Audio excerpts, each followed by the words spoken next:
Halo, selamat malam semuanya. Apa kabar? Malam ini kita akan eh, apa mengadakan IG live mengenai waspada penyakit hipertensi paru ya. Ditunggu sebentar, saya sedang mengundang ini. Halo, Dokter Satria. Saya sudah invite, apa bisa ya? Eh,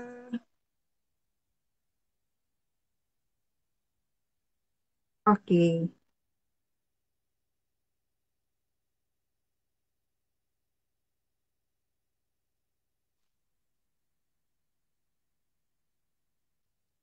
saya coba. Saya sedang coba menginvite Dokter Satria.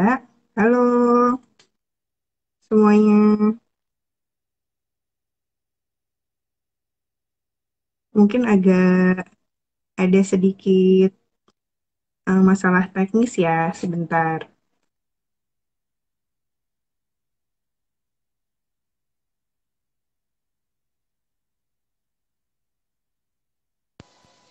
Halo, Oke, selamat malam Dokter Satria. selamat malam Mbak Ari. Iya, Suara saya kedengaran? perkenalkan dok. Iya, saya Dini. Bentar sebelum mulai mau coba ini dulu dok. Takutnya tadi ada sedikit masalah teknis. Dokter bisa dengar suara saya nggak ya? Bisa, bisa. Saya dengar suaranya. Cuma memang agak, Siap ya. agak, agak kecil ya. Oh, agak kecil ya. Tapi nggak apa-apa sih. Coba, coba. Kecilnya kecil sekali nggak ya dok ya? Oh, suara aku Masih kecil ya. Apa coba aku nggak pakai headset ya, sebentar. ya, ya. Coba. Ini lebih baik, Ya, lebih jelas ya. ya lebih jelas, lebih jelas. Lebih jelas, jadi better nggak usah pakai ini ya, nggak usah pakai headset ya. Ya, Oke. suara saya jelas ya. Suara saya jelas ya. Jelas, jelas dokter, jelas sekali. Oke, siap. Ini tuh saya sebentar ya dokter, saya sebenarnya mau masukin si judulnya, cuman ini gimana ya? Oke. Untuk bikin, bentar nanti kalau nggak coba. Halo malam Teh Harni. Eh, udah nggak apa-apa ya. Oke. eh Bisa sebentar, sebentar. Gimana? Coba. Oke. Ini yang hadir sudah ada 15 orang, Dok. Udah jam 7:05. Bisa kita mulai aja atau gimana? Ya, boleh, Mbak Dini. Silakan. Iya. Halo, selamat malam. Salam sejahtera. Assalamualaikum warahmatullahi wabarakatuh. Eh, Teman-teman semua, apa kabar? Anggota hipertensi paru. Malam ini saya perkenalkan terlebih dahulu, Ardini atau biasa dipanggil dengan Dini. Eh, saya merupakan uh, apa namanya relawan ya dari hipertensi paru dari Jakarta, dokter gitu. Yang Oh juga, ya. iya, saya juga apa namanya uh, penyintas hipertensi paru juga sebenarnya gitu. Tapi dari ASD ya, dok, post ASD closure seperti itu. Oh, Iya, ya, ya. um, malam teman-teman yang sudah hadir bersama kita sekarang sudah ada Dokter Satria. Namanya sebenarnya panjang banget nih, Dokter Made Satria Yuda Dewangga. Terus apa namanya gelarnya cukup panjang juga, MD Biomed SPJP, spesial jantung gitu. Beliau tuh prestasinya banyak sekali gitu ya. Terus kalau dibacain satu-satu nanti takutnya nggak cukup. Untuk sebelum kita mulai, boleh kita kenalan dulu ya dok ya. Dokter, monggo dok. Boleh. Ya, Ya, ya. silakan. Eh, Perkenalkan saya Dr. Madi Satria Yuda Dewangga, ya biasa panggil Satria. Saya spesialis jantung. Kebetulan saat ini saya sedang menjalani fellowship ya, atau subspesialisasi di ilmu pediatrik kardiologi atau dan jantung bawaan. Jadi penyakit jantung anak dan jantung bawaan di Rumah Sakit Jantung Harapan Kita. Sebenarnya tugas saya sendiri sih sebenarnya di Rumah Sakit Sanglah Denpasar. Eh, Baik. Saat ini karena menjalani pendidikan, jadi saya lanjutkannya di Rumah Sakit Jantung Harapan Kita. Dan kebetulan saya juga bergabung dalam eh, kelompok kerja INAPIHA ya. Jadi Perhimpunan Kardiovaskular Indonesia itu punya suatu perhimpunan sendiri atau working group yang memang kita fokus kepada pulmonary hypertension atau hipertensi paru. Dan saya sangat bersyukur pada malam hari ini saya diundang di acara IG Live ya oleh Yayasan Hipertensi Paru.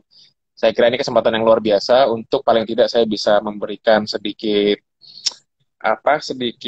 edukasi ya, saya rasa edukasi dan mungkin informasi terkait dengan yang namanya hipertensi paru.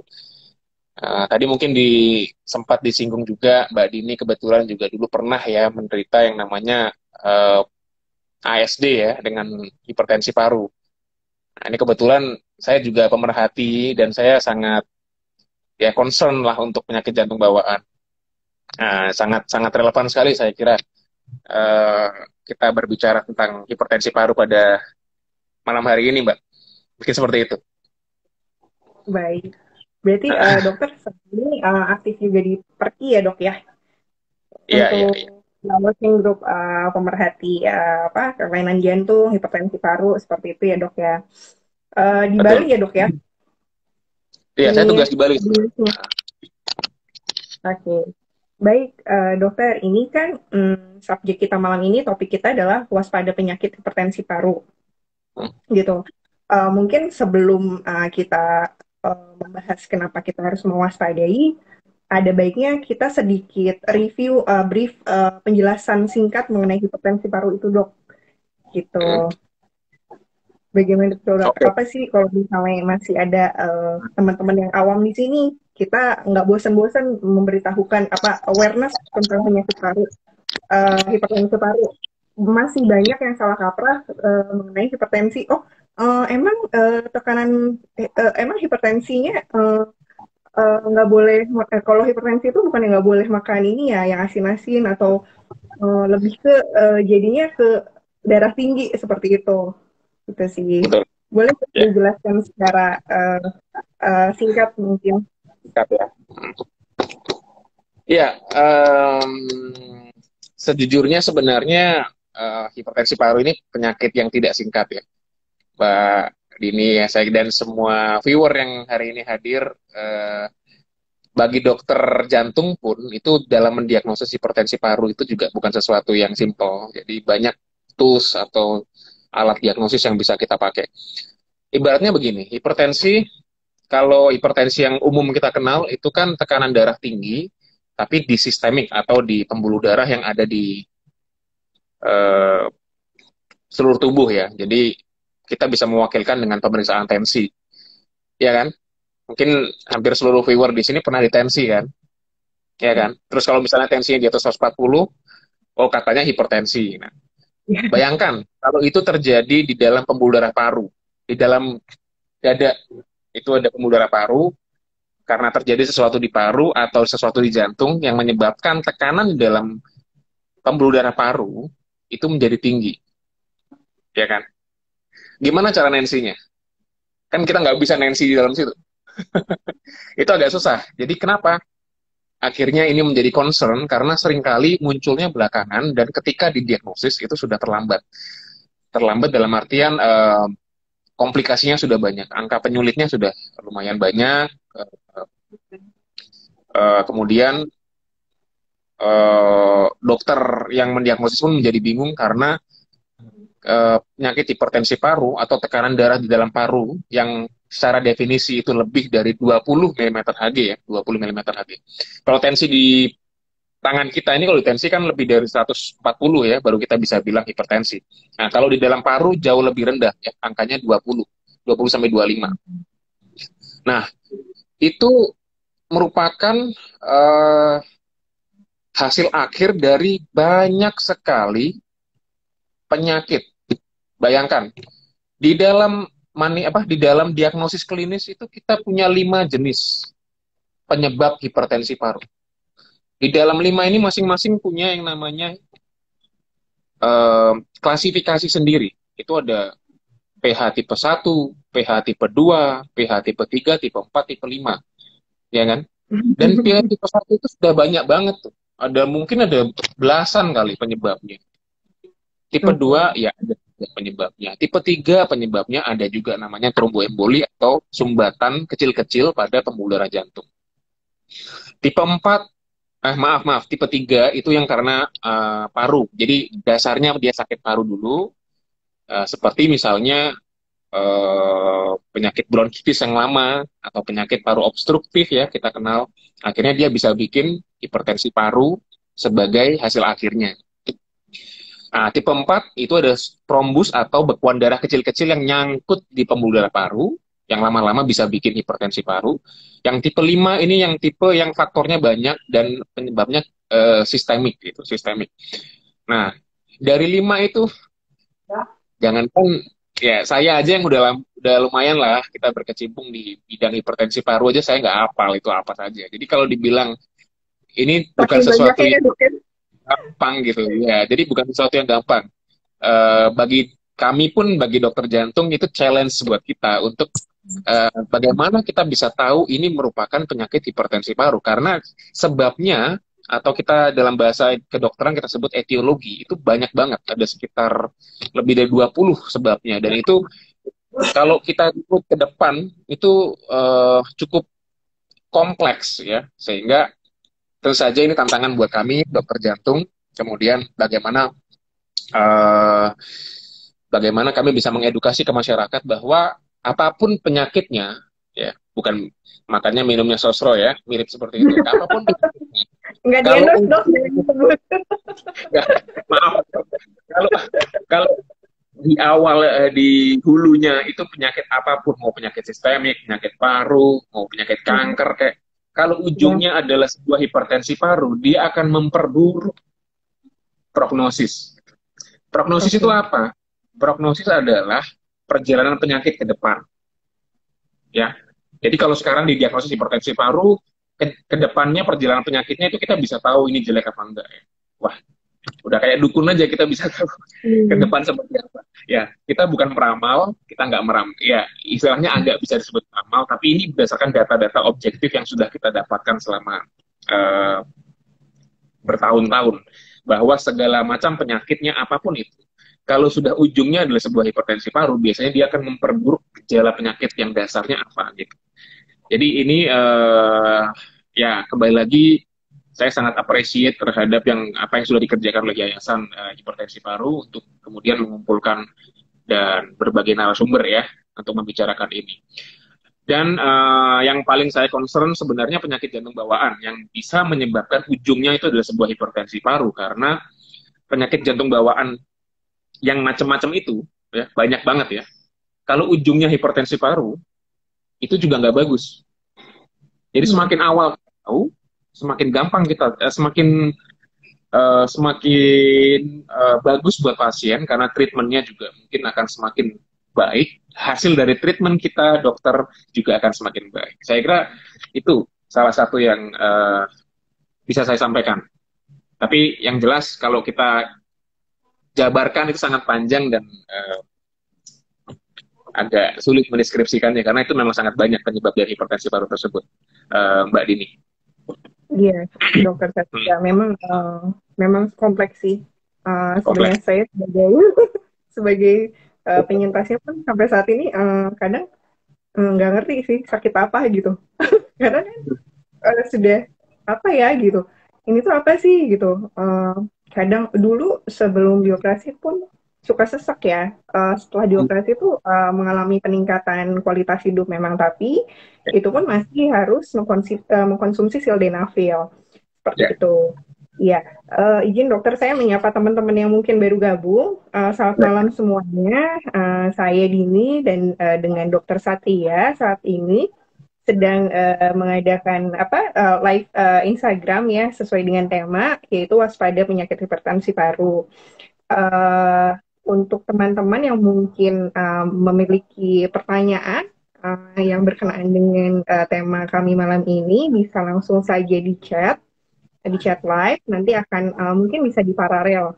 Begitu ya dok ya bisa kita jawab Boleh, secara silakan paralel ya. sambil membahas. Baik.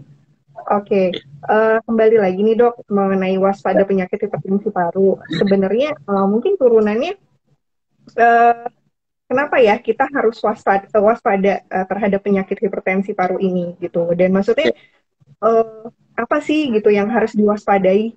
Mungkin seperti itu dok. Ya, ya.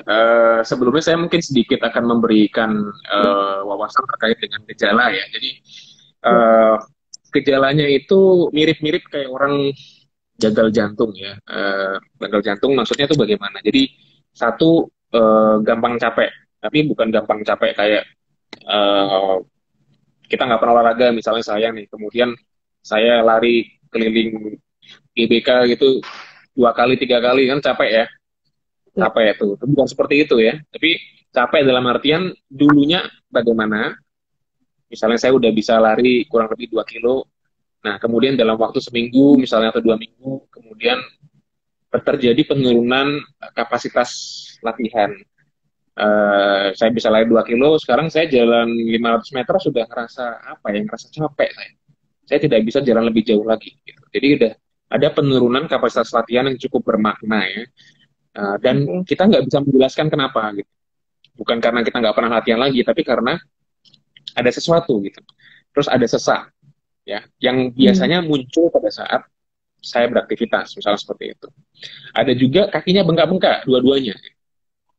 Disertai rasa sesak, sesak yang tadi ya, sesak, kemudian gampang capek, pada saat jalan sedikit, dulunya perasaan 2 bulan lalu saya masih bisa jalan bagus kok, saya ke mall bisa keliling-keliling gitu, belanja ya, Hmm. sekarang kan satu lantai aja udah nggak kuat gitu. Nah, itu hati-hati ya, belum tentu itu hipertensi paru, bisa juga yang lain. Tapi adalah di sini awareness kita sebagai masyarakat yang sudah terdidik untuk kemudian kita mencari medical attention, mencari dokter. Nah, kemudian ke dokter, dokter ini juga harus bisa tantangannya dia harus bisa merujuk kepada dokter yang memang berkompeten untuk memeriksakan atau mendiagnosis penyakit hipertensi paru. Kalau khusus ini terkait dengan yang tadi yang namanya ASD atau penyakit jantung bawaan itu biasanya memang munculnya pada wanita muda. Masalahnya adalah tadi kenapa Mbak Dini nanya kenapa concern kok kita concern kenapa hipertensi paru itu sampai ada yayasannya, kenapa kok ada campaign segala terkait hipertensi paru. Saya rasa ini berkaitan dengan uh, sesuatu yang sudah kalau sudah ditemukan belakangan itu akan semakin sulit treatmentnya. Mbak Dini mungkin seseorang yang beruntung. Kenapa? Karena Mbak Dini dengan ASD-nya masih bisa ditutup, ya nggak? Masih bisa Ya. ditutup. Setelah itu beliau mengalami peningkatan kapasitas latihan, beliau mengalami peningkatan kualitas hidup. Coba bayangkan kalau Mbak Dini misalnya, mohon maaf, ketahuannya baru 10 tahun setelah itu. Apakah bisa ditutup ASD itu, lubang jantung itu? Belum tentu. Apakah setelah misalnya bisa ditutup lantas kapasitas latihannya Mbak Dini bisa balik lagi? Belum tentu. Karena itu yang namanya pembuluh darah parunya udah rusak. Karena terkena kena apa efek dari ASD tadi yang sudah berlangsung bertahun-tahun, dan itu kalau sudah merusak pembuluh darah paru itu biasanya akan sulit mengembalikan lagi gitu. Jadi saya kira tujuannya cukup jelas. Semakin awal kita aware, semakin awal kita paham bahwa oh saya mengalami yang namanya hipertensi paru. So semakin awal saya ditreat maka akan semakin bagus kondisi saya gitu. Ya, itu Mbak Dini. Jadi kenapa kita mengkampanye terus-menerus hipertensi paru? Karena satu, diagnosisnya susah, ya, artinya membutuhkan expertise yang lumayan tinggi ya. Yang kedua, kalau sudah muncul itu biasanya berat, ya. Yang ketiga dia mempengaruhi kualitas hidup, yang lumayan berat juga, ya. Dan yang keempat, kalau sudah kejadian itu hipertensi paru, biasanya pengobatan yang dibutuhkan itu banyak dan jangan salah itu obat hipertensi paru itu sebenarnya mahal-mahal, ya. Mungkin sudah pernah merasakan ya betapa mahalnya Iya. obat-obat hipertensi, ya. Mungkin kalau kita bandingkan obat kanker mirip-mirip.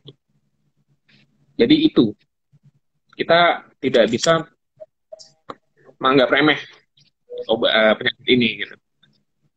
Baik. Makanya kampanye harus kita perluas dan menjangkau seluas mungkin ya saya rasa begitu Mbak Dini. Iya dok, itu yang sedang kita coba awareness ya. Kita sedang Ya, mencoba memperluas gitu. Semoga dengan adanya apa namanya yayasan ini dan dengan relawan terus pemerhati yang sangat maksudnya berkualitas seperti dokter gitu ya, kita terbantu dengan memberikan pengetahuan penyakit hipertensi paru ini. Seperti itu dok harapannya. ya, Lalu ya, dok, ya, ya. kalau misalnya tadi disebutkan sama dokter gitu ya, betapa ini tuh sebenarnya penyakitnya mungkin agak susah terdeteksi ya dok ya. Ya, Ya, tergantung penyebabnya macam-macam sebenarnya. soalnya. Ya, Ya, karena kan tadi ada tipe 1 sampai 5 nih dok ya. lima Kalau betul. misalnya, ya, kira-kira gejala atau ciri-cirinya seperti apa sih dok yang perlu kita waspadai? Yang mungkin kalau misalnya tanpa pemeriksaan, memang nanti kan sebelum pemeriksaan lebih lanjut tuh ada yang sangat-sangat menonjol misalnya dok. Kayak misalnya sesak atau apa sih gitu yang kira-kira ini menuju ke hipertensi paru nih seperti itu. Apa Ya, dok yang harus diwaspadai? ya, justru Gejala itulah apa? sulitnya. Spesifiknya itu sulit kita bilang bahwa oh ini hipertensi paru. Hanya sekedar melihat pasien tapi tidak melakukan Hmm. pemeriksaan kayak ekokardiografi atau CT scan. Kita langsung judge ini hipertensi paru itu hampir tidak mungkin. Jadi yang pertama kita lakukan adalah memahami bahwa Anda para misalnya pasien atau siapapun ya itu mengalami yang namanya tadi saya sebutkan penurunan kapasitas latihan. Gitu.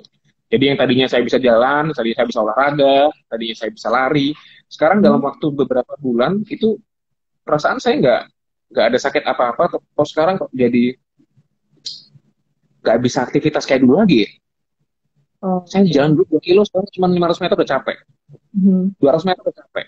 Ya. Hmm. Kemudian kaki saya dua-duanya bengkak. Gitu. Oke.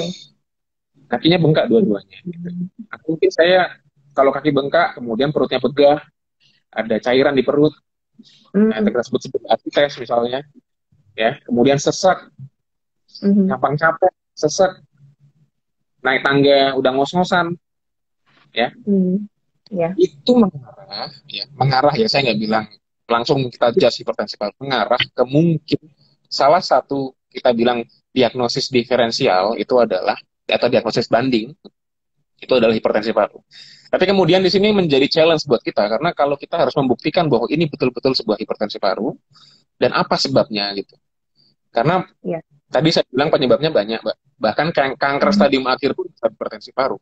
Bahkan Oh. penyakit paru lama ya, Hmm. atau bronkitis kronis, bronkitis ya, itu Hmm. atau peradangan kronis pada paru-paru juga bisa bikin hipertensi paru Hmm. itu. Ya kalau Eh, bilang gejala spesifiknya, saya rasa yang tadi saya sebutkan ya, ya. meskipun itu Oke. masih perlu pemeriksaan lebih lanjut, Mbak. Itu Mbak Dini. Baik. Ya, Baik. Baik. hmm. Hmm. Jadi hati-hati Baik. kalau udah seperti itu. Ya, yang menonjol itu ya dok ya, penurunan kualitas Kapasitas latihan, ya kapasitas ketika kita aktivitas fisik ya dok ya, justru ya iya diukur ya aktivitas itu. mungkin. Oke. Kalau misal lalu kalau misalnya teman-teman menemukan gejala seperti ini dok pada Hmm. diri mereka gitu kan, kira-kira Hmm. apa sih dok yang harus segera mereka lakukan gitu untuk mencari tahu karena kan kita percaya bahwa pencegahan atau penanggulangan sejak dini itu lebih dini akan lebih baik gitu dok. Apa sih yang harus teman-teman lakukan setelah mereka merasakan kayaknya yang disebutin tadi sama dokter Satria ada nih di saya gitu. harus melakukan Bisa. apa gitu. Iya, Jadi mungkin masalah ini aja dok, gitu. betul. Em, Langkah pertama adalah awareness dulu. Jadi pahami bahwa sesuatu ada yang salah dengan diri saya. Itu nomor satu. Something is wrong with my body, something is wrong with me. Ini bukan sesuatu yang baik-baik saja. Karena kalau kita tidak aware, kita akan mengalihkan hal-hal tersebut. Nah, ada sebuah fenomena yang menarik di mana wanita itu lebih banyak menderita hipertensi paru dibandingkan laki-laki. Misalnya kalau saya bilang penyakit jantung bawaan karena ASD, itu kebanyakan juga mengenai wanita, ya, female dan usia muda itu. Jadi selain gejala yang tadi saya sebutkan, hati-hati nih kalau misalnya wanita hamil. Nah, wanita hamil ini agak susah, ya kan? Kadang-kadang kita mentoleransi yang namanya gampang capek. Ya. Pada saat kita, seorang wanita hamilnya udah agak besar, gampang capek. Kalau tidur harus agak tinggi, 3 bantal, 4 bantal, atau bahkan miring mulu. Kalau sudah agak terlentang udah sesek banget. Nah, terus kakinya bengkak dua-duanya. Terus saya kayaknya bukan ini deh, bukan penyakit ini, memang reaksi kehamilan biasa gitu. Nah, itu jangan salah. Ada kemungkinan jangan-jangan itu adalah gejala hipertensi paru karena penyakit jantung bawaan ASD. Salah satunya ASD, itu masih banyak penyebabnya sebenarnya, tapi salah satunya itu. Jadi pahami dulu bahwa ini ada sesuatu yang salah, kemudian saya harus datang ke dokter. Nah, dokter tersebut harus bisa juga kemudian memberikan diferensial diagnosisnya, salah satunya hipertensi paru tadi. Gitu. Ya Mbak ya, gitu. Karena yang sering saya lihat di rumah sakit itu biasanya pasien-pasien yang hamil tuh umur masih 20 tahun atau 30 tahun hamil, ternyata hipertensi paru. Dan masalahnya adalah kalau sudah hipertensi paru, itu kehamilan menjadi sangat resiko tinggi. Sehingga kita dokter biasanya akan dilematis menghadapi yang seperti ini. Dilema, kemudian kita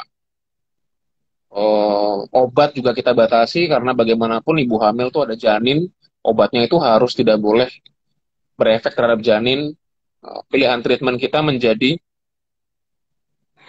terbatas, dilematis lah seperti itu. Makanya hati-hati kalau ibu hamil sudah gampang capek, kontrolnya itu harus benar-benar bagus dan dokter juga harus sangat waspada sekali dengan gejala PH pada ibu hamil. Itu yang saya concern sih terutama.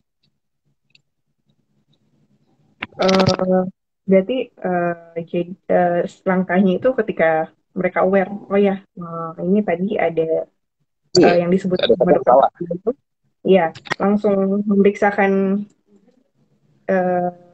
diri ya dokter gitu ya. Nah, tapi dok, ini juga salah satu dilema para penyintas hipertensi paru yang kerap kita berapa kali menjadi bahasan, bukan berapa kali aja, ini nggak selesai dibahas ketika kita tuh sebenarnya harus ke dokter apa sih gitu.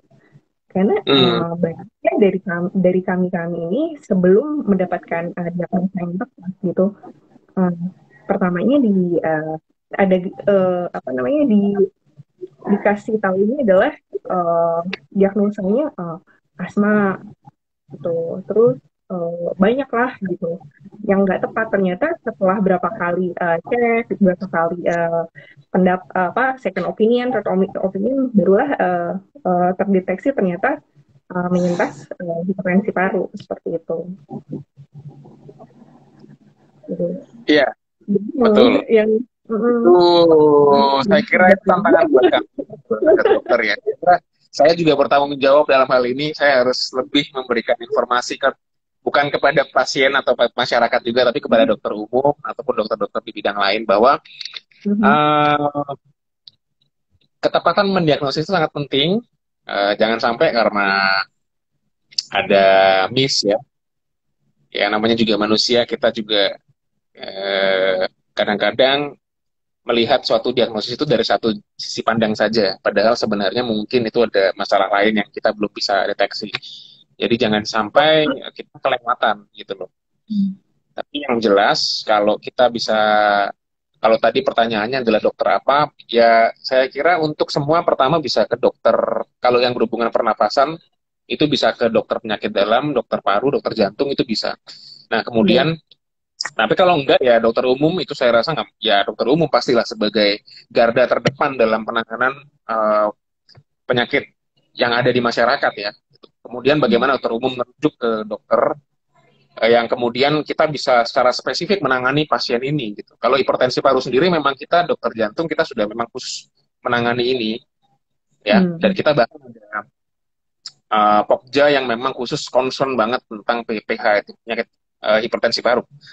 Karena sebabnya sangat banyak dan expertise yang dibutuhkan juga nggak gampang ya. Saya kira dokter jantung menjadi yang saya kira bisa apa namanya bisa mendiagnosis lebih lanjut. Tentu saja ini juga dibutuhkan multidisiplin. Kalau masalahnya ternyata hipertensi paru sebabnya adalah penyakit paru, kita mungkin akan berkolaborasi dengan penyakit dokter paru. Nah, kalau misalnya penyebab dari hipertensi paru itu adalah masalah pada katakanlah masalah darah ya atau masalah cancer, kita berkoordinasi kepada dokter penyakit dalam, ahli cancer atau dokter bedah cancer atau apapun. Jadi dokter tidak bekerja sendiri, kita ada tim dan each of us itu harus bisa memberikan perannya sesuai dengan uh, jenis penyakitnya apa. Tapi idealnya seperti itu, Mbak. Kita sedang berusaha mencari bentuk yang ideal ini karena itu tanggung jawab kami juga dari perhimpunan dokter jantung ya untuk terus memberikan edukasi tidak hanya pada masyarakat tapi juga pada dokter yang memang langsung terjun ke masyarakat gitu. Mungkin itu Mbak Hmm. jawaban yang saya berikan. Iya dok, memang maksudnya memang sekompleks itu ya dari penyakitnya sendiri gitu ya, sama memang harus ada kolaborasi ya dok ya, bukan hanya Kolaborasi. penyakit ya penyakit umum. Bahkan ketika terdeteksi si hipertensi paru itu memang penyebabnya di paru, itu pun harus dengan kolaborasi dengan dokter paru Kolaborasi dengan juga dokter ya, sama jantung gitu ya.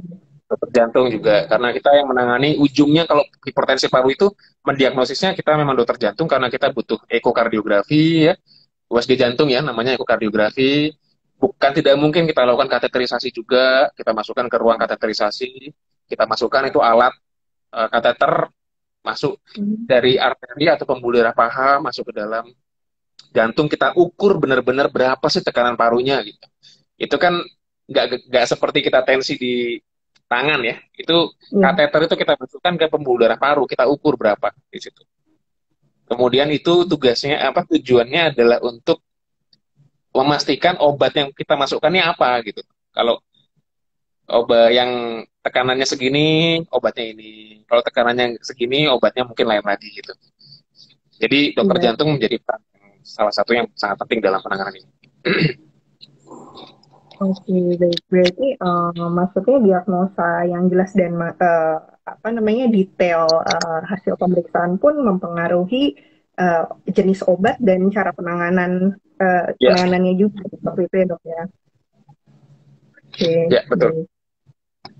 Sekarang ketika kita harus mewaspadai penyakit hipertensi paru ini, hmm, kira-kira ini kan sebelum sebelum terjadi ataupun tadi kan kita sudah berbicara eh, ketika terjadi nih dok gitu sama ciri-cirinya. Sekarang kalau misalnya bisa dicegah nggak ya dok ya biar tidak terjadi gitu. Uh, Nah, Dicegah atau dihindari untuk penyakit tersebut tuh bisa nggak dok kira-kira? uh, ya kalau bisa dicegahnya seperti yang tadi saya bilang, jadi kan penyebabnya banyak. Jadi penyebabnya ada 5 grup tadi. Nah, 5 grup ini pencegahannya beda-beda, menurut saya. 5 grup ini pencegahannya beda-beda. Nah, kalau saya lebih concern ke yang jantung bawaan ya. Jantung bawaan pencegahannya ya pengenalan sejak dini. Karena namanya bawaan itu sejak lahir kita sudah ada resiko ya bayi atau anak tersebut sehingga ketika kita memahami bahwa anak tersebut sudah ada gejala yang aneh, misalnya sesak napas, napasnya cepat, terputus-putus kalau nyusu, Kalau misalnya berat badan nggak naik-naik, jangan-jangan penyakit jantung bawaan yang arahnya ke arah PH, hipertensi paru. Dan di situ kita harus segera menangani sedini mungkin sebelum terjadi hipertensi paru yang sebenarnya yang akan memperburuk kondisi anak tersebut. Itu baru satu contoh ya, penyakit jantung bawaan. Nah, ada juga contoh lain nih, penyakit jantung bawaan karena penyakit jantung kiri atau PH grup 2. Nah, kalau PH grup 2 itu pencegahannya lain lagi. Pencegahannya pencegahan penyakit jantung koroner yang apa populer itu ya. Jadi ya kayak misalnya apa namanya hidup yang jangan yang sedentary atau harus aktif kalau gitu. Kemudian konsumsi makanan yang sehat ya, jangan terlalu tinggi misalnya kadar kolesterol atau lemak jenuhnya. Kemudian aktivitas fisik harus bagus. Kemudian jangan merokok ya. Tekanan darahnya dikontrol ya. Ini kan udah sering didengar ya oleh masyarakat. Oh Ya. ini kayak pencegahan penyakit jantung koroner. Ya memang, tapi secara tidak langsung ini juga bisa mencegah PH grup 2. Itu. Oh, Bisa mencegah PH grup 2 hanya grup 2, sedangkan grup lain itu masih tergantung dari masing-masing penyakitnya apa. Tapi jangan khawatir, saya rasa uh, gaya hidup sehat atau healthy lifestyle, saya kira itu bisa mencegah banyak jenis penyakit termasuk hipertensi paru itu sendiri. Jadi pemirsa atau viewer tidak usah bingung. Kalau sudah menerapkan pola hidup sehat, saya rasa itu sudah bisa mengeliminasi banyak sekali calon penyakit yang banyak banget. Salah satunya adalah hipertensi paru. so dengerin ya teman-teman ya, pola hidup yang sehat Tapi memang, intinya. ya, tapi easier said than done ya. Memang sulit ya. Saya yakin itu sangat sulit. Tapi kalau sudah kebiasaan, saya kira teman-teman tidak perlu khawatir pH menjadi sesuatu yang bisa dihindari. Nah, tapi kalau kita bicara pH karena sebab yang lain itu banyak banget dan mungkin jenis pencegahnya juga lain lagi. Seperti itu, Baik. Pak. Ya. Ya, baik. Dokter, kita sekarang coba untuk jawab pertanyaan nih, Dok. Sudah ada Ya. di akun pra Mita. Apakah pasca operasi penutupan ASD pH bisa sembuh, Dok? Anak saya pasca operasi penutupan masih ada pH 25. Ya. Oke. Jadi anaknya umur berapa ya? Kalau umur semakin tua dilakukan tindakan, kalau itu ASD simpel saja, biasanya semakin tua memang kerusakan yang di paru itu semakin sulit dikontrol. Jadi artinya tidak serta-merta tekanan paru itu turun, tidak serta-merta. Kalau ini udah usia agak misalnya katakanlah 30 tahun, 40 tahun ya, resiko apa namanya hipertensi paru yang persisten itu masih lebih tinggi dibandingkan yang usianya lebih muda kita kerjakan. Itu apa namanya secara statistik menunjukkan demikian.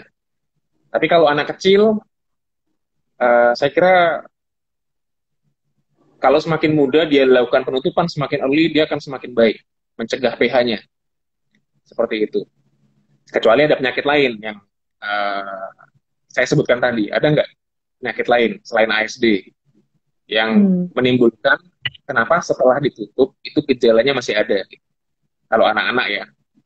Kalau dewasa sih saya kira itu tadi. Semakin tua, ya itu ditutup, maka resiko hipertensi parunya masih ada itu lebih tinggi dibandingkan yang lebih muda. Mungkin seperti itu yang bisa saya sampaikan. Mungkin ini 25 tuh 25 mmHg apa bagaimana ya, Dok ya? 25 mmHg mungkin. Nah, ada pH 25 mm. Ya, Karena 25. Itu ngeceknya lewat echo kali ya, lewat USG jantung ya. Karena setahu saya memang ada tingkatannya juga ya, Dok ya, pH, keparahan dari pH. Ada ada low, ada moderate ya, Dok ya, ada severe. Seperti itu. Mungkin kalau 25 mmHg itu masuknya masih low atau bagaimana, Dok? Iya, kalau kita tidak mengklasifikasikan seperti itu lagi, jadi kita masih ada pemeriksaan yang mungkin kalau Eko atau USG jantung hanya bisa melihat probabilitas itu tadi. Nah, itu bahkan sekelas Eko itu baru probabilitas. Hmm. Kalau mau diagnosis pasti ya Hmm. memang ya mungkin hanya kateterisasi kalau mau pasti. Tapi dari probabilitas ini kita bisa mentreat kondisi, mentreat atau melakukan terapi terhadap pasien tersebut atau pada penderita tadi. Tentu saja kalau yang semakin tinggi tekanannya maka akan semakin sulit menurunkan. Itu sudahnya memang seperti itu. Semakin tinggi tekanan parunya akan semakin sulit untuk menurunkan dan tergantung sebabnya apa juga. Baik, Ya. baik. Ya, semoga ini Bu anaknya atas akun Pramita ini bisa memiliki kesempatan yang lebih banyak untuk sembuh begitu dok ya, karena eh, mungkin eh, masih Masih kecil kecil. juga tadi kata dokter kalau misalnya semakin muda terus tingkat keparahannya masih eh, apa namanya masih Tidak terlalu berat, ya nggak terlalu masih berat, kesempatannya masih banyak ya dok ya. bisa. Tapi yang jelas kalau untuk anak-anak patuhi perintah dari dokternya sarannya apa. Kalau memang diharuskan untuk minum obat pH ya diminum terus obat pH. Misalnya tadi sebutnya kayak sildenafil apa. Itu kalau memang dokternya menyarankan ini jangan di stop dulu nih meskipun sudah ditutup ASD-nya itu masih bisa pH. pH-nya masih ada. Jadi jangan di stop dulu tuh obat-obatnya. Teruskan dulu sambil di follow up dan kontrol ke poliklinik. Kita biasanya seperti itu, Mbak. Baik. Oke, mudah-mudahan nih dok, kalau dengan mengikuti Ya, tadi saran dari dokter juga bisa apa ya maksimal usaha untuk mencapai kesembuhannya. Ya, ya. kemudian ada dari akun Subuhanudin underscore Aan. Istri saya telah melahirkan sesar didiagnosa ASD, tapi setelah tiga bulan batuk didiagnosa bronkitis. Setelah dirujuk ke RSUP, dicek-cek sebelum tindakan ASD-nya tidak terlihat. Ternyata diagnosanya juga PH. Di sini PH. Terus yang mau Hmm, ditanya ya, mungkin ini kali dok, bingung kali ya. Ini tidak ada pertanyaan spesifik sih. Jadi mungkin ini oh, dok ya. pertanyaannya. Setelah melahirkan sesar didiagnosa ASD, tapi setelah 3 bulan batuk didiagnosa bronkitis. Setelah dirujuk ke RSUP, dicek-cek sebelum tindakan ASD-nya tidak terlihat. Ternyata didiagnosa PH. Jadi mungkin sebenarnya kemungkinan apa gitu penyakitnya gitu ya dok ya. Mungkin Ya, ini ya. tidak ada lanjutan sih. Iya, kembali lagi kalau untuk mau periksa memang kita harus melihat sendiri ya. Kita nggak bisa memperkirakan. Memang kalau mendengar ceritanya, kayaknya masih muda ya orangnya ya. Mungkin wanita masih ya umur 20-30 kali ya. Kalau masih muda, penyebabnya bisa macam-macam. Tadi ASD itu salah satu sebab yang memang harus kita singkirkan dulu. Nah, ASD atau penyakit jantung bawaan. Nah, kalau misalnya penyakit jantung bawaan sudah bisa kita singkirkan, maka kita harus berpikir dari yang lain itu apa. Salah satunya tadi mungkin bronkitis kronis bisa bikin PH, bisa. Bronkitis Hmm. kronis nggak tertangani bagus, ujung-ujungnya PH atau hipertensi paru bisa. Atau penyakit lain yang kalau wanita muda mungkin penyakit mohon maaf mungkin ini kita kan kemungkinan ya. Jadi apakah itu Ya. sebuah autoimun misalnya atau penyakit sistemik lain yang kita masih belum bisa mendiagnosis. Nah, disinilah perlu penanganan secara holistik atau multidisiplin. Jadi banyak dokter yang terlibat di sini. Saya kira itu harus ada kepastian atau at least ada mengarah kemana penyebabnya apa. Itu Anda berhak untuk menanyakan kenapa Hmm. PH ini bisa terjadi pada Anda meskipun tidak ada ASD misalnya. Iya. Karena penyebabnya masih banyak, Mbak atau Ibu ya. Iya. Iya, mungkin Ya, itu yang seperti itu. bikin bingung. Kenapa ada PH, padahal ASD-nya nggak ada. Tapi mungkin juga kemungkinan dari si bronkitis itu ya dokter ya. Bisa Dan ya. itu salah satu kemungkinan. Meskipun tidak memikirkan kemungkinan lain yang saya tidak tahu. Itu sangat banyak kemungkinan yang bisa kita pikirkan sebenarnya. Ya, itu. Baik. Mungkin sarannya periksa lanjutan, dok, Ya, untuk periksa tahu. lanjut. Betul. Rumah sakit rujukan, periksa lanjutan. sambil diberikan obat yang menurunkan tekanan pH, tekanan hipertensi paru. Dilanjutkan juga. Seperti itu. Oke. Kemudian ada pertanyaan lagi dokter dari Hani Rensi. Dokter, kalau Hmm. tiba-tiba denyut jantungnya kencang sampai badan gemeter dan biru, kasih obat apa dokter? Saya memiliki penyakit ASDPH dok. Biru. Iya, jadi pertanyaannya kalau tiba-tiba denyut jantungnya kencang sampai badan gemeter, Oh, ya, biru, ya. Oke, beliau oke. mempunyai penyakit ASDPH. Ya, ya. Nah, ASDPH itu uh, ada salah satu penyulitnya atau komplikasinya yaitu aritmia. Aritmia Oke. atau irama jantung tidak normal. Ya. Ya, kalau dokter kita sebut ya, secara medis kita sebut SVT misalnya, atau VT atau atrial fibrilasi lah namanya. Mungkin sempat mendengar ada istilah atrial fibrilasi karena kampanyenya juga belakangan ini semakin santer ya, atrial fibrilasi. Jangan berpikir satu penyakit itu hanya satu penyakit itu saja dan menyingkirkan kemungkinan lain. Itu tidak seperti itu. Penyakit PH dan ASD ataupun PH karena sebab lain itu masih bisa menimbulkan masalah lain, yaitu masalah kelainan irama jantung. Saya kira kalau tadi keterangannya adalah irama jantung yang cepat, jangan-jangan itu aritmia, mungkin ya, mungkin aritmia atau irama jantung tidak normal. Saya rasa udah harus segera diperiksa, paling tidak diperiksa EKG ya. Kalau EKG pada saat datang ke UGD, pada saat ke UGD saya nggak ada keluhan, saya nggak berdebar-debar gitu. Em, Berarti pada saat di EKG normal dong. Ya, berarti nggak ketemu penyakitnya irama jantungnya apa. Bisa pasang EKG yang namanya Holter, itu bisa 24 jam. Atau bahkan bisa 72 jam ya, 3 hari dicek bisa. Hmm. Artinya EKG itu kayak pager, kita bawa pulang, aktivitas kayak biasa aja gitu. Nanti setelah itu dicek sama dokternya, dokter jantungnya dicek, iramanya ini apa, munculnya jam berapa, hubungannya sama gejalanya apa, kemudian pada saat itu sedang apa. Nah, itu bisa dianalisis dengan yang namanya Holter tadi. Mungkin itu yang bisa ya. Ya, Iya. Lalu ada obat khusus kan dok untuk menangani hal tersebut? ada pasti ada. Kita obat-obat Seperti untuk anti kejadian. aritmia, irama jantungnya untuk menormalkan kembali ada. Nah, sekarang Oke. membuktikan dulu nih bahwa itu memang betul aritmia sehingga kita nggak sembarangan ngasih obat. Iya.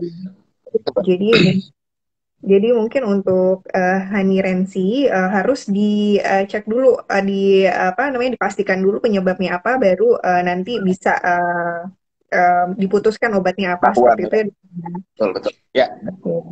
Kemudian Mm-mm. ada pertanyaan lagi nih dok dari Siti Suliastuti. Selamat malam dokter. Mau tanya nih Malah. untuk pasien Hmm. ASD yang sudah operasi itu beresiko nggak ya untuk hamil? ASD yang sudah operasi. Betul. Oke. Sekarang pertanyaan saya, ASD akibat habis operasinya apakah menyisakan hipertensi paru? Itu kan harus ditanyakan dulu kepada dokternya. Kalau masih menyisakan hipertensi paru berat, ya saya bilang masih beresiko kehamilan tersebut. Tapi kalau hipertensi parunya resolve atau dia berkurang dengan penutupan ASD, maka resiko kehamilan itu akan menurun drastis dan bukan tidak mungkin itu akan normal lagi kayak nggak ada gejala, nggak ada resikonya menjadi sangat kecil, hampir sama kayak kehamilan biasa. Jadi tidak ada satu jawaban yang mewakilkan semua jenis kondisi yang Hmm. sama ya. Meskipun katakanlah ASD sudah tutup nih, lantas semua itu disamakan, nggak bisa. Kita tetap dokter tersebut harus ngecek dulu apakah satu si pH-nya masih ada, sisa pH. Yang kedua, kalau pH-nya sudah nggak ada, itu gejala penyakitnya bagaimana? Apakah dia beraktivitasnya udah kayak biasa lagi atau jangan-jangan gejalanya masih berat, gagal jantungnya masih ada, meskipun pH-nya sudah apa, ASD-nya sudah ditutup. Nah, itu tuh yang harus diwaspadai. Tapi secara umum saya bilang kalau itu tidak ada, habis ASD-nya ditutup, merasakan baik-baik saja, biasanya hamilnya juga akan lebih baik. Baik. Gitu. Nah, Oke. Kemudian ada dari Titi Air. Dokter, mohon izin bertanya, apa yang harus dilakukan bagi pasien PH primer agar bisa stabil bahkan sembuh? Oke, pertanyaan yang sulit. Namanya PH primer masuk tipe mana dok? PH primer itu tipe satu ya. PH primer itu tipe satu. Mohon maaf sebelumnya, PH primer adalah salah satu penyakit yang bagi kita para dokter jantung problematik sekali. Kenapa? Karena hampir sembuh total itu saya rasa sangat sulit ya. Kecuali Hmm. ada yang namanya transplantasi jantung paru. Which is kalau di Indonesia itu belum ada. Ya. Saya katakan sampai sekarang transplantasi jantung paru itu belum belum ada di Indonesia. Apa yang bisa dikerjakan pada PH primer? Kalau satu diagnosisnya kalau betul PH primer, artinya memang sudah disingkirkan kemungkinan lain, maka obat-obatan yang tadi saya bilang yang dalam tanda kutip mahal ya, tapi ya syukurlah berkat BPJS sudah bisa dikonsumsi oleh banyak masyarakat, apalagi dengan bantuan dari Yayasan Hipertensi Paru ya, uh, namanya sildenafil, bisa mengurangi gejalanya, memperbaiki kualitas hidup, mengurangi gejala, memperbaiki kapasitas latihan, aktivitas mungkin akan lebih baik. Apakah itu cukup? Mungkin tidak cukup. Jadi ada kombinasi dengan obat lain. Kombinasinya berapa jenis? Bisa 3 jenis. Jadi nggak cuma satu itu aja obatnya. Nah, ini menjadi tugas kami juga, mungkin tugas Yayasan Hipertensi juga untuk uh, supaya kalau bisa obatnya jangan mahal-mahal lah. Setuju dok. Jadi Saya membuat support. para Kamu sangat survivor PH support. primer, terutama PH primer. Kenapa saya bilang PH primer? Karena PH primer ini biasanya mengalami sesuatu yang paling di antara PH yang lain ini yang paling problematik. Jadi paling tidak populasi PH primer ini harus dikumpulkan kemudian kita edukasi sama-sama gitu. Obatnya juga saya kira mudah-mudahan dalam waktu yang ke depan kita bisa mengencourage untuk obat tersebut bisa dikonsumsi oleh masyarakat yang menderita PH primer dengan harga yang terjangkau. Mudah-mudahan ya, mimpi kita seperti itu. Ya, Amin, amin dok. Kita kita ya, semua support juga ya mudah-mudahan. untuk itu.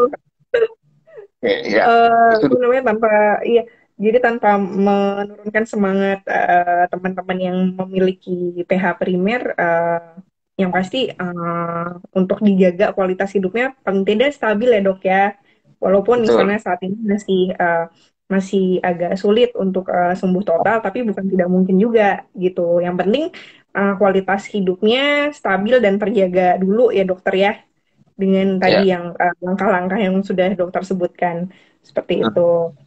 hmm. Ya kita Kemudian berdoa ada sama-sama ini, ya, bisa iya, ditangani amin. ya.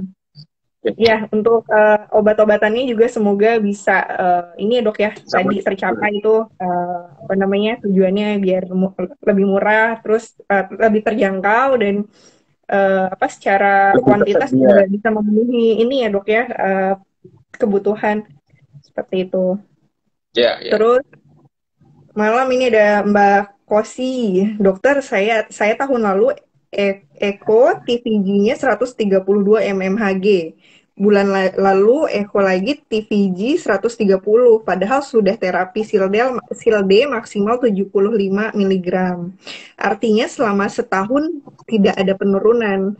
Apa itu artinya badan saya sudah tidak merespon dengan SIL-D? Halo, maaf. Ya, Ya, oh, iya, iya. gitu. Jadi tadi TVG-nya berapa? 100. Jadi, Jadi sebelumnya itu TVG-nya tuh 132 mmHg gitu Hmm. ya. Bulan lalu sorry sebelumnya tahun lalu itu 132 mmHg. Lalu bulan bulan lalu di Eko lagi 132 mmHg Itu gitu ya hanya itu turun tinggi dulu banget lah. ya. Iya, turunnya minim banget. Padahal sudah terapi maksimal 75 miligram SIL-D selama Hmm. setahun gitu. Hmm. Apakah apakah dengan kondisi seperti itu artinya badan saya sudah tidak merespon SIL-D lagi seperti itu, Dok? Kalau boleh tahu, mungkin eh sebenarnya saya harus tahu datanya apa saja dan kenapa dan apa dasar primernya apa, penyebabnya apa, kok bisa TVG-nya sampai setinggi itu. Tapi mungkin bagi yang belum paham, TVG itu adalah salah satu parameter kita secara echo, ya, kita periksa USG atau echo, mengetahui seberapa tinggi tekanan paru. Itu TVG, echo ya. Jadi kalau TVG-nya sampai 130, jangan-jangan tekanan parunya itu sudah 100-an juga. Bayangkan tekanan paru 100, padahal normalnya di bawah 20. Ya, kalau tekanan paru 100, apa yang terjadi? Pembuluh darah paru, dia akan mengkerut, ya, kemudian tebal, sehingga pompa jantung yang ada di bawahnya itu, si jantung kanan itu sudah kelebihan beban yang besar sekali. Itu akan sangat tidak baik buat pasien. Nah, pertanyaannya adalah, apakah tubuh saya tidak merespon? Saya bilang, kalau secara pasti mungkin saya harus lihat sendiri ya, kondisinya ya. Tapi kalau masih 130, saya kira itu masih belum merespon bagus ya. Sehingga multiple terapi diperlukan. Tidak hanya dengan sildenafil, tapi dikombinasi dengan obat lain. Dan sayangnya, sayang sekali, obat itu kita masih mungkin belum tersedia luas di Indonesia. Dan kalaupun ada, itu sangat mahal. Ya. Itu namanya obat kita sebut sebagai endothelin reseptor antagonis, ya, ERA. Contohnya ada yang namanya masitentan lah, atau bosentan, itu contohnya. Oh, itu ada tulis sekarang mix sildenafil ambrisentan. Nah, itu yang ada sentan-sentan belakangnya itu namanya, itu obat endothelin reseptor antagonis. Biasanya itu harus kombinasi 2. Nanti kombinasi 2, lab cek lagi 3 bulan, cek lagi 6 bulan. Kalau tidak respon lagi, kombinasi yang ketiga. Ya. Kombinasi yang ketiga, mungkin itu yang belum ada di Indonesia juga, agonis, apa namanya, prostanoid. Jadi itu yang kadang ada yang inhalasi atau yang lewat infus. Itu terapi terakhir yang bisa kita berikan. Cuman mudah-mudahan tidak sampai situ ya. Kita hanya berikan 2 obat tadi, mudah-mudahan tidak cukup ya. Baik. Dengan obat itu bisa menurunkan juga tekanannya ya, Dok ya? Berarti diharapkan ya? Iya, bisa. Oke, Mbak Hosi, mudah-mudahan bisa dicoba sarannya dokter untuk mix obat. Nanti dokternya coba dikonsultasi lebih lanjut sama yang biasa periksa mungkin. Dokter, ini sebenarnya udah mau jam 8, tapi saya boleh pertanyaan terakhir mungkin? Silakan. No, ya Dok ya. Banyak ini. Saya kira teman-teman masih banyak yang. Iya, saya lihat juga banyak pertanyaannya. Bahkan ada yang bertanya soal ini lagi, ya. Penyakit bawaan kompleks. Iya. Mungkin dokter yang mau pilih dulu atau gimana? Oke, sebentar ya. Ini ada nih satu. Ini ada pertanyaan. Menarik buat dokter. Dok, September 2021 saya di ECHO. Hasilnya saya didiagnosis DORV, perimembranous VSD sianotik dengan EF by P 75%. Oke, ini umurnya 29. 29 ya. Ya. Ya, kalau umur sudah 29 kena penyakit seperti ini ya mohon maaf mungkin agak sulit ya, tapi kita tetap harus berusaha, coba kita cek dulu. Mungkin kita, kalau yang diagnosisnya persis yang dikatakan tadi, masalahnya pasti pH nomor 1, itu hipertensi paru yang harus diwaspadai, sehingga harus masuk obat-obat hipertensi paru. Ya, contohnya tadi disebut sildenafil. Tapi bagaimanapun Anda harus konsultasi dulu dengan dokter Anda, kalau perlu dirujuk ke tempat yang memang memadai untuk penanganan penyakit jantung bawaan kompleks. Itu. Yang saya kira itu penyakit kompleks, umur sudah 29 tahun, penyakit jantung bawaan yang kompleks, penanganannya menjadi kompleks juga. Ya, harus ditangani secara kompleks juga dan multidisiplin. Seperti itu. Oke. Ya. Oke, Dok. Ya, silakan. Dua pertanyaan terakhir. Ini dari Arif Andin. Saya ingin bertanya. 6 bulan lalu saya didiagnosa awal dengan ASD. Ternyata sudah dicek lengkap, tidak ada kebocoran jantung, hanya didiagnosa pH dengan idiopatik. Maksudnya gimana ya, Dok? Ya. Ada pH grup 1 yang kita sebut sebagai pH primer. Dan pH primernya salah satu sebabnya banyak, ya. Tapi kalau sebab-sebab itu nggak kita ketemukan, biasanya dokter bilang idiopatik. Artinya tidak tahu sebabnya apa, tanda tanya. Tanda tanya ini apakah bisa ditemukan? Sulit, ya. Saya bilang sulit, atau bahkan nggak ketemu penyebabnya apa. Sehingga pH idiopatik menjadi sesuatu yang memang harus kita berikan obat terus-menerus. Karena kita nggak tahu sebabnya apa. dan tidak ada penyebab spesifiknya. Jadi yang kita terapi adalah pH-nya itu sendiri dengan obat-obat yang tadi saya sebutkan, sildenafil, ya, salah satunya, dan dikombinasi dengan obat lain apabila dalam evaluasinya tidak terjadi perbaikan.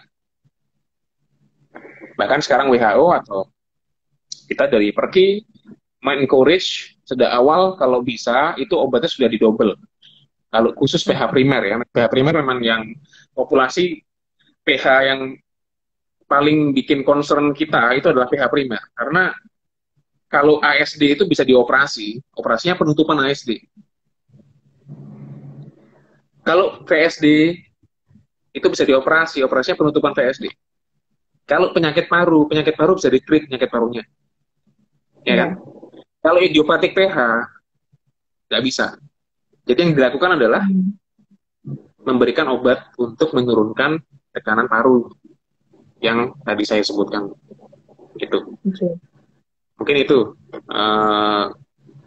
keterangannya, Mbak. Nah, baik. Kemudian ini ada yang sebenarnya sangat berhubungan nih pertanyaannya dok nih, waspada penyakit hipertensi paru nih, sebenarnya simpel tapi kena nih. Malam dokter, apa perbedaan nyeri dada akibat asam lambung atau GERD dan nyeri dada jantung? Gitu, mungkin ini salah satu untuk mengenali si penyakit hipertensi paru ini, gitu. Ya, kalau nyeri dada sebenarnya kalau dibilang penyakit nyeri dada lebih khas untuk penyakit koroner sebenarnya, yaitu penyumbatan pada pembuluh darah jantung. Ya. Tapi apakah sebuah hipertensi paru bisa bikin nyeri dada? Saya bilang bisa, meskipun tidak khas.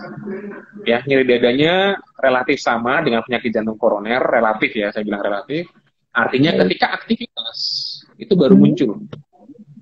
Ketika aktivitas, naik tangga, lari, aktivitas fisik baru muncul, atau emotional stress, ya, dia muncul nyeri dadanya. Rasanya seperti apa? Rasanya seperti nggak jelas, seperti ditekan, tidak sesuatu yang tidak tajam, jadi nggak kayak disayat-sayat gitu ya, atau tertusuk nggak. Jadi kayak rasa kayak ditekan gitu, kayak di kremes gitu. Di dalam situ kayak dikremes rasanya. Kemudian disertai keringat dingin kadang-kadang, ya. Kemudian pada saat istirahat, diem sebentar, berhenti nyeri dadanya. Ya ada sih yang nggak berhenti, ada. Tapi biasanya kalau disebabkan karena suatu aktivitas fisik, ketika kita berhenti aktivitas fisik, itu akan berkurang nyeri dadanya. Dan ketika itulah kita udah bisa mencurigai, ini mungkin sebuah nyeri dada akibat jantung. Apapun sebabnya, mau koroner, mau bukan koroner, mau PH, itu biasanya seperti itu. Baik. Ya, mudah-mudahan bisa menjawab ya. Oke. Mungkin dengan menjawab pertanyaan tersebut, ini sih dok, udah yang terakhir. Udah jam 8, malam minggu, takutnya dokter mau ini nih, mau ada rencana malam mingguan. Harapannya begitu dok. Gitu. Gak apa-apa ya dok, yang penting apa 1 jam malam minggu ini di apa ini malam minggu ini apa namanya anti mainstream. IG ngebahasnya serius penyakit hipertensi paru. Sebelum yang penting sebelum ini dok, sebelum saya tutup, untuk apa namanya tema malam ini ada pesan dari dokter untuk teman-teman semua yang kira-kira apa nih untuk mewaspadai dan untuk pencegahan, dan apa yang dokter harapkan nih dari teman-teman yang hadir pada malam ini. Oke. Baik, terima kasih. Saya appreciate banget ya pada Yayasan Hipertensi Paru. Saya semoga dengan adanya IG Live, meskipun menjangkau orang yang ya katakanlah mungkin tidak banyak, tapi manfaat yang bisa saya berikan cukup ya untuk membuka sedikit wawasan kita tentang hipertensi paru. Dan tentunya bagi para survivor, bagi para yang sudah pernah merasakan hipertensi paru, nggak enaknya kena hipertensi paru, juga menyebarkan informasi yang positif terkait dengan bagaimana sih penanganan hipertensi paru yang benar, bagaimana kita memeriksakan diri ke dokter, kapan kita harus aware terhadap sebuah hipertensi paru. Bagi yang uh, tidak kena ya, jangan sampai kena. Tetaplah jaga hidup sehat, pola hidup sehat ya. Hmm, Bagaimanapun itu dapat harus. mencegah berbagai macam penyakit di mana ujungnya adalah sebuah hipertensi paru. Dan selalulah jika ada sanak saudara atau siapapun yang Anda kenal mengalami yang tadi saya sebutkan, gejala-gejala yang mencurigai ke arah hipertensi paru, jangan ragu-ragu untuk memeriksakan diri ke dokter, uh, atau mungkin ke dokter jantung ya, untuk melihat paling tidak kita bisa menyingkirkan kemungkinan-kemungkinan yang tadinya tidak baik, seperti salah satunya hipertensi paru, mungkin gagal jantung juga dan lain sebagainya. Saya kira awareness itu menjadi sangat penting dari kita. Semakin awal kita treatment, semakin awal kita diagnosis, semakin mudah dan semakin bagus hasil treatment kita. Itu yang penting yang harus disadari oleh baik pasien maupun masyarakat luas ya. Jadi seperti itu Mbak Dini yang bisa saya sampaikan. Terima kasih Baik, undangannya.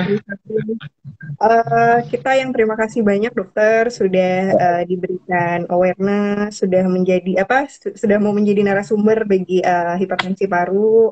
Ya, Semoga dengan sama-sama. adanya acara IG Live ini banyak teman-teman yang mendapat insight, apa pengetahuan yang lebih banyak mengenai hipertensi paru, bagaimana cara mewaspadainya, lalu nanti step-stepnya ketika memang itu terjadi, apa maksudnya ada uh, mengarah ke hipertensi paru sudah tahu harus seperti apa bertindaknya seperti itu.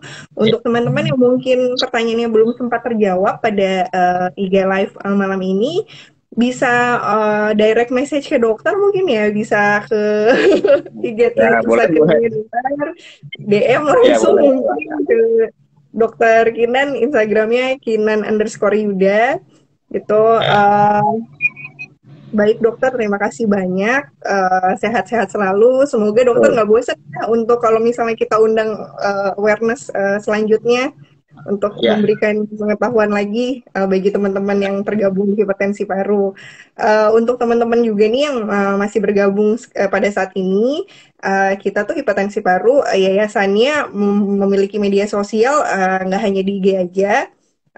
Bisa dicek di Facebooknya, di YouTube-nya juga, semuanya simple at hipertensi paru seperti itu. Mungkin juga kalau dokter nanti mau cek, kita semuanya ada di situ publicity-nya gitu. Baik, saya kira cukup dokter. Terima kasih banyak untuk malam ini. Dokter sehat-sehat selalu. Terima kasih banyak ya dokter. Selamat terima kasih malam. banyak Mbak Dini. Terima kasih Iya, ya IHP terima kasih ya. dokter. Terima kasih teman-teman. Ya, mari. Mari, mari dokter.